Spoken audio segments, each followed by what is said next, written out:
Levels, Memoir, Part 1. James, King James Version, Chapter 1.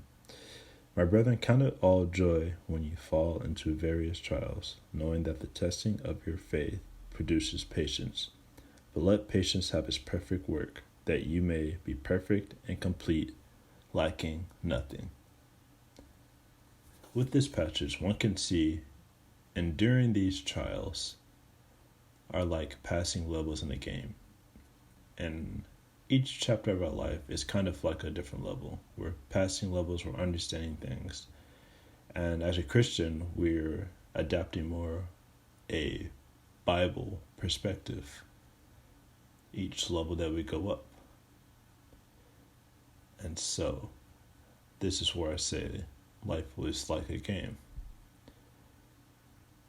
Because if we're reading the word, if we're listening to what's going on around us, how does the Bible and pastors keep us up on the word in the modern day with all the technological advancements? Because the 21st century, it really means to be fast, efficient, new, and a lot of 3D components. You can see that we're always on our phone, we are accumulating data, we are becoming more and more digital in the content and the things that we produce. And how can Christians use this 3D element, or even how can we use the data that we accumulate for purposes like for spiritual things? We have things such as websites, we have movies, we have other ways and routes of producing Christian content out there. For instance, data, we can have different websites that hold so many questions, and we can learn how is it that we can become more and more holy or godlike. Take, for instance, the Nefertiti project, where 3D was used, where they scanned the original Nefertiti and they were able to 3D print it. And so, in a sense, they could restore back the effects of colonialism.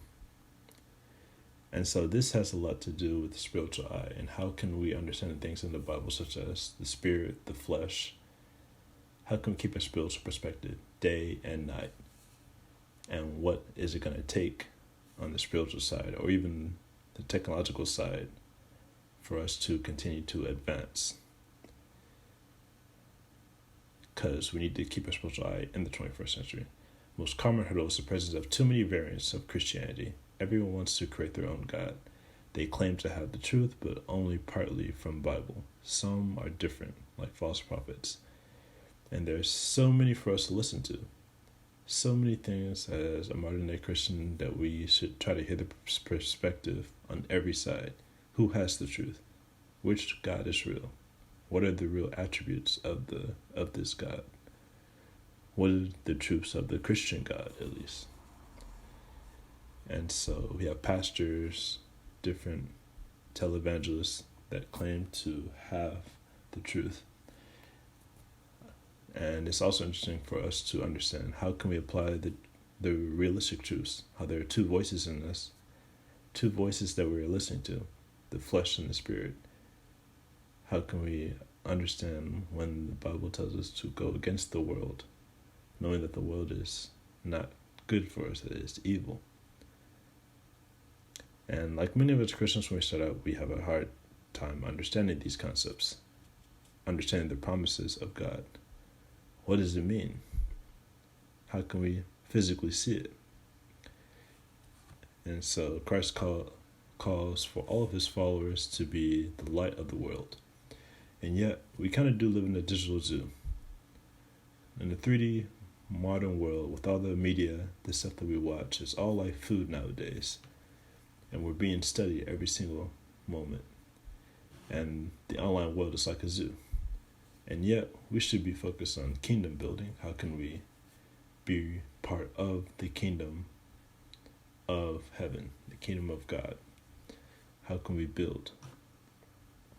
And essentially, learning each and every one of these gives us a sense of leveling up or downloading a spiritual lens or eye. The more we study, the better off a believer we will become. Modern examples, such as the Bible VR project, give us an increased understanding of the ancient places that are so far away in time that we have no idea of, what do they look like. And then we also have all the promises within the Bible that we can read every single day. How can we incorporate these two? How can we level up in our understanding and declare for sure, okay, we are a Christian by our actions, by our ways? And how can we hold on to the promises of the Bible? And so that's just where I say promises and the attributes of God is what the everyday Christian should be consuming and carrying with them, such as the progress and the tools that they carry when they move. And so games and living out the Christian life often have similarities. Like games, there are many levels that we can break down our lives into. And as a Christian, it usually involves a lot of what our current pastor's preaching. What is the pastor saying? Is there context given?